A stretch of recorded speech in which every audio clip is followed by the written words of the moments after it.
Now turn to Section 3. Section 3. You'll hear a tutor and a student talking about the history of the scientific method.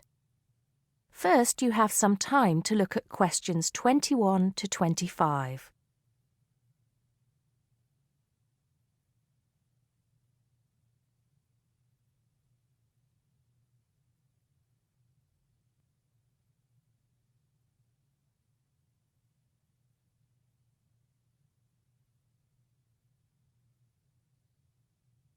Now listen carefully and answer questions 21 to 25. Hello, Simon. Come in. Take a seat. Now, I wanted to talk to you about your assignment. Yes, the one on the scientific method. That's right. I just wanted to see how you were getting on. Well, I think it's fine. I mean, I haven't done a huge amount of work on it because I've been working on other things. But what I've read so far seems fine. How many of the references that I gave you have you managed to get hold of? Not too many, I'm afraid. It seems that everyone else is working on the same things at the same time. And every time I look, the books are checked out from the library. Right. Well, I think that we can go over the main ground together now. That way, even if you don't manage to go through all the references in detail, you'll still have an overview. What has helped you most so far? I've managed to have a look at 3 of them. I thought that Johnson made some good points, but it was hard to follow the line of her argument. Bradman was simple and straightforward, and I felt as if I got a lot out of that. I wish I could say the same for Whittaker.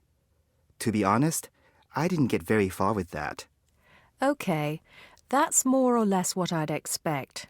So tell me, what have you learned so far about the role of the Egyptians and the Babylonians? Yes. Well, there's evidence that the basic components of the scientific method, examination, diagnosis, treatment, and prognosis, were being used in the early 1600s BC, especially in the treatment of certain illness. Good. Yes, that's right. And the point, of course, is that that represented a considerable advance over relatively simple, non-empirical approaches, which usually attributed anything unknown to the actions of the gods, etc. Of course, the Egyptians and Babylonians did this as well, but what we see emerging here is a willingness to base opinion on systematic study of the real world, which is at the root of the scientific method. I see. Right, yes. And then that reappears later. Yes, although don't get carried away with the idea that it was a simple process of development. By the time we get to ancient Greece, let's take the period towards the middle of the 5th century BC, the rules governing the scientific method were practiced on a widespread scale, but there were still many people who believed that real truth could only be acquired by pure rational thought. Plato, of course, had a great influence on the development of the scientific method during this period. Through his academy. That's right. But then, as we know, a great deal of understanding of the scientific method disappeared as the old world order collapsed. It wasn't until the Middle Ages, sometime before the 11th century, that several versions of the scientific method emerged from the medieval Muslim world, all of which stressed the importance of experimentation in science. Right.